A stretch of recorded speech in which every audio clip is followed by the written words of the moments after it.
Top quality और consistent performance के लिए सिर्फ सिल्वर पंप नाम याद रखना। અમદાવાદના ચંડોળા તળાવ વિસ્તારમાં સર્ચ ઓપરેશન હાથ ધરાયું હતું, જ્યાંથી પોલીસે 890 જેટલા ગેરકાયદે બાંગ્લાદેશીઓની અટકાયત કરી। બીજી તરફ સુરતમાં પણ 135થી વધારે બાંગ્લાદેશીઓની અટકાયત કરવામાં આવી, જેઓ વર્ષોથી નકલી ડોક્યુમેન્ટ્સના આધારે ભારતમાં રહેતા હતા।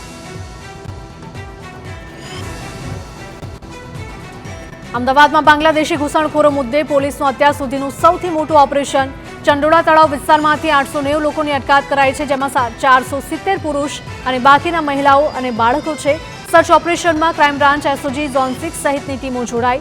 બાંગ્લાદેશી, પાકિસ્તાની કે અન્ય દેશના ઘૂસણખોરો છે તે અંગે તપાસ કરવામાં આવશે।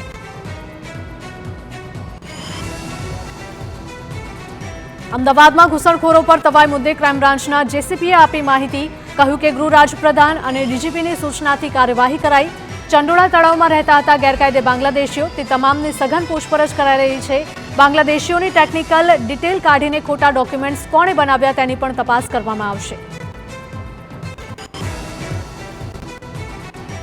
અમદાવાદમાંથી ઝડપાયેલા બાંગ્લાદેશીઓનું વેરિફિકેશન। ક્રાઇમ બ્રાન્ચના અધિકારીઓએ અટકાયત કરાયેલા બાંગ્લાદેશીઓની ઓળખ પુરાવાની તપાસ હાથ ધરી છે। બાંગ્લાદેશીઓના ભારત આવવાના ઉદ્દેશ્ય અંગે પણ તપાસ થશે, તેમજ જન્મનો દાખલો, સ્કૂલ લિવિંગ સર્ટિફિકેટ તેમજ ગુનાહિત ઇતિહાસ પણ ચકાસણી કરવામાં આવશે।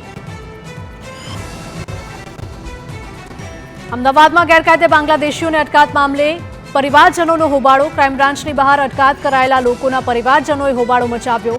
અટકાયત કરેલા બાંગ્લાદેશીઓનું થઈ રહ્યું છે વેરિફિકેશન। તે સમયે જ લોકોએ હોબાળો મચાવ્યો। આ દરમિયાન પોલીસ સાથે ઘર્ષણના દ્રશ્યો પણ સર્જાયા।